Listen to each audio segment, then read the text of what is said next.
I joined the Marine Corps as an infantryman in 2005.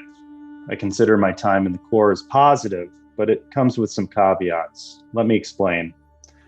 On one of my deployments to Iraq, I was riding on a very large cargo plane, strapped in with my gear, descending at a furious rate toward El Asad Air Base in Iraq. We were dropping so quickly that when a Marine next to me decided to try his own science experiment and drop his Kevlar in midair, it suspended just a little bit before falling into his open hand. Even as a young lance corporal, I had witnessed the extraordinary. Within my first few months in the fleet, an F-18 had dropped two 500-pound bombs on my mortar platoon's position in the desert of Southern California. I could see the bombs falling from the sky before impact. Somehow, we emerged without a scratch, despite shrapnel clawing its way across the light armored vehicles behind us. That was extraordinary. But watching this Kevlar defy gravity marked something else. We were going into the zone of the unreal, where rules and logic from the outside, from my country, the United States of America, didn't apply. But that barrier at the edge of the zone is a two-way street.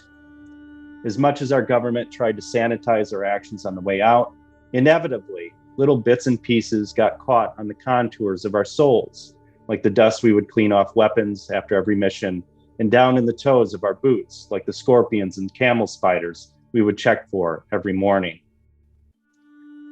In 2008, I found myself at the top of Mount Sinjar in northern Iraq. My job was to protect the radio relay equipment that the US government had set up. The entire time I was there, a steady stream of Yazidis, an ancient Kurdish culture, made the arduous journey up razor wire lined switchbacks to visit their sacred temple at the top of the mountain. Months prior, Yazidi communities in Mosul had sustained 4 suicide bombings on a single day that had killed 796 people and wounded 1,500 others. And yet, here they were. The temple was off limits to US personnel. There was an Iraqi guard with an AK-47 posted in front of the beehive-shaped structure. I decided I wouldn't be able to break my way in, so in the shower facility, while standing buck-ass naked and with zero Kurdish or Arabic language skills, I somehow bartered access using a carton of cigarettes. I showed up to the temple with my battle buddy Troyer. As promised, the guard unlocked the old, powdery red metal gate to reveal a very small opening in the side of this ancient beehive. He motioned for me to ditch my M4 and get on my hands and knees to enter the temple. Troyer gave me a look and said, "Dude, I don't think you should go in there. It looks like a weird trap."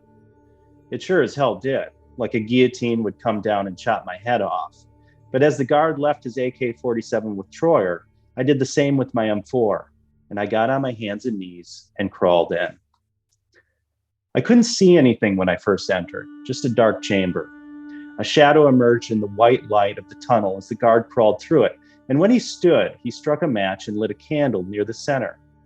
He lit a few more candles, and as the light blossomed around us, it revealed hundreds of pieces of colorful and seemingly ancient knotted cloth hanging from the ceiling. I was mesmerized. This, too, felt like I had crossed some sort of boundary.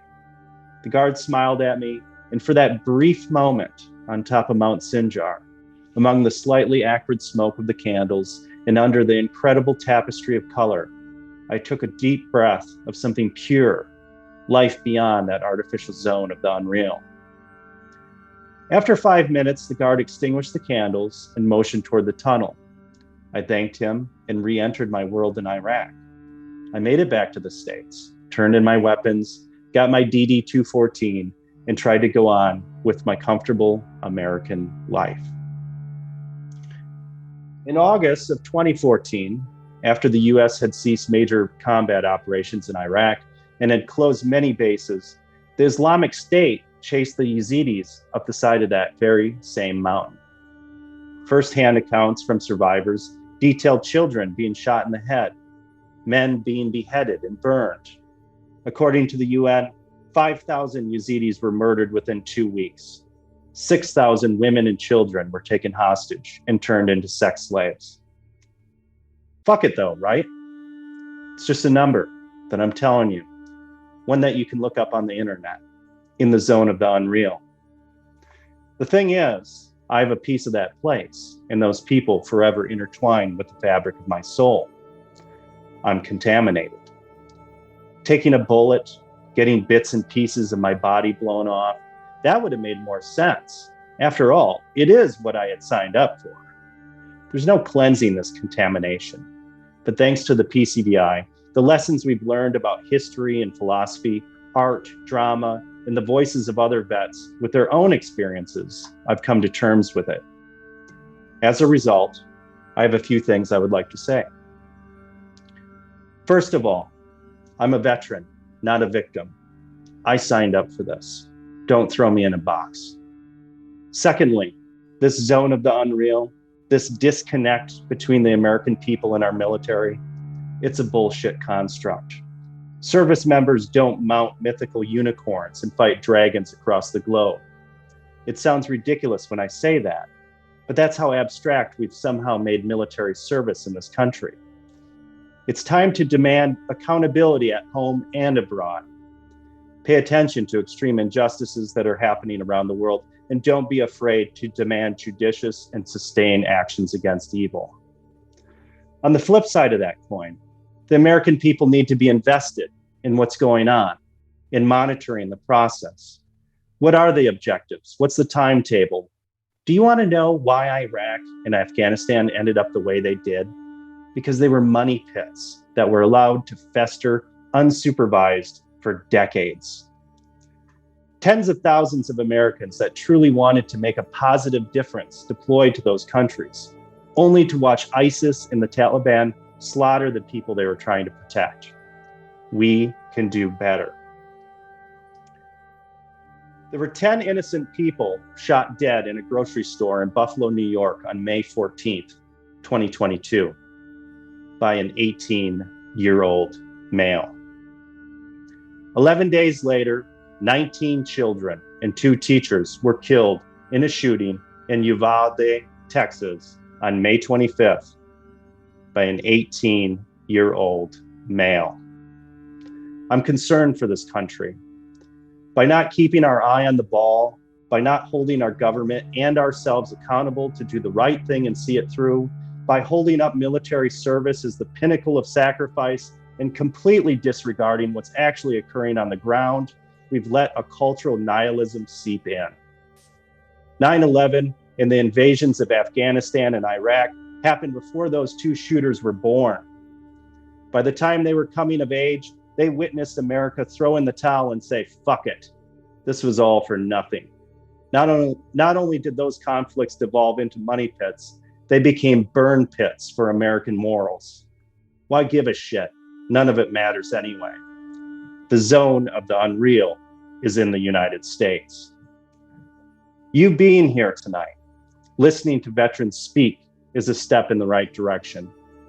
Lessons learned in the PCVI have helped me break through the toxic, almost unknowable cloud that surrounded my service and my experiences. Listen, speak, pass the word, support the PCVI. We must become more transparent and honest with ourselves about what military service is in the United States of America and its connection to all aspects of being an American. We must give the youth of America something to look up to and believe in, and act as responsible stewards of those ideals. This Memorial Day, please take a moment to not just honor service members that have fallen in some bygone era and in some faraway place, but question yourself. What does it mean to serve in 2022? What role does the military have in your life as an American today? What is it to be an American? And finally, how can we do this better? When we ask those questions, we push against the zone of the unreal. Our survival depends on it. We cannot carry on like this. We must do better. Thank you.